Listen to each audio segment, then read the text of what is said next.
Goeiedag.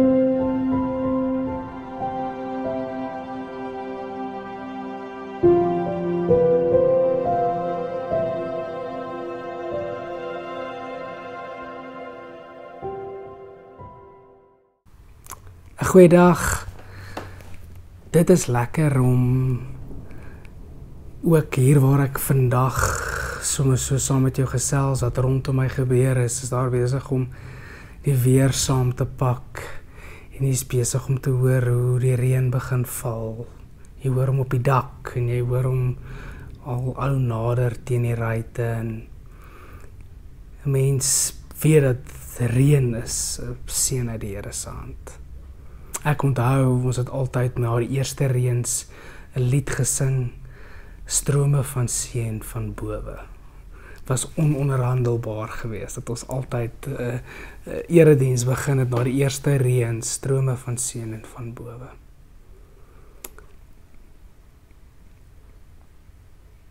Ons, by die sterk beeld, ons kan nie verdwaal nie. Is onmoontlik om te verdwaal wanneer jy jou hand in die Here se hand plaas. Een van die mooi ontmoetingsplekke ook waar ons tyd kon afsonder en spandeer was binne in 'n labirint en 'n labirint sou die van julle wat nie weet nie of nie so goed bekend is daarmee nie. Dit is anderster as 'n doolhof. Jy kan nie verdwaal nie. Daar is een pad in en een pad uit. En alhoewel dit lyk sommige kere as jy baie naby aan die middel, jy begin by 'n punt en jou doel wat is om by die middel uit te kom en daar te vertoef in gebed en dan weer met daai gemoed terug te stap.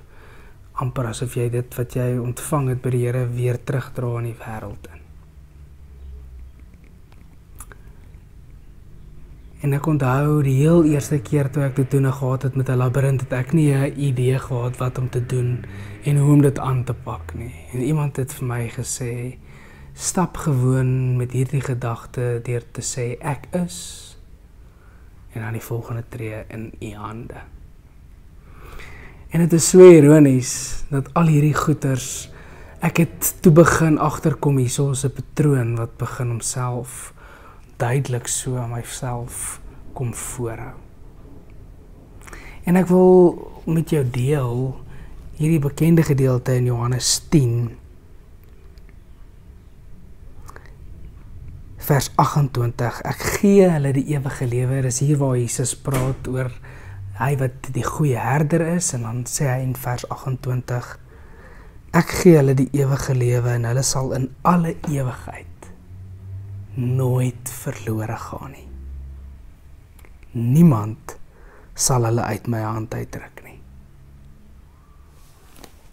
Hoe wonderlik is dit, dat wanneer jy in die greep of in die hand van die goeie herder is, dink aan daai beeld wat ons vroeër in die week oor gesels het.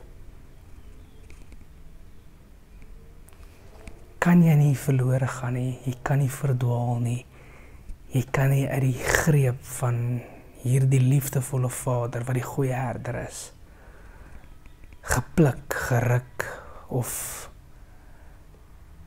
gly in jou greep verlore gaan nie. Dit het my diep getref en hulle sal in alle ewigheid nooit verlore gaan nie. Ek luister aan Melissa se uitnodiging aan die begin van die week. Probeer dit. Jy sal sien, jy kan nie verdwaal nie, jy kan nie, you can't get lost. Onmoontlik. En al wat 'n mens kan sê is jy besef die grootheid en die geweldigheid van die Here. Kom ons bid saam. Here, baie dankie dat u self kom gee, dat u lewe afgelê vir u skape. Dat u sê maar, niemand sal julle uit my hand uitruk nie en julle sal in alle ewigheid nooit verlore gaan nie. Dankie o Here dat ons hierdie belofte kan koester en dit naby ons kan dra as ons identiteit dit kan toeëien as u kinders. Dankie vir u liefde. Dankie vir u sorg. Dankie vir u ontferming. Amen. Mag jy 'n mooi dag hê. Groete.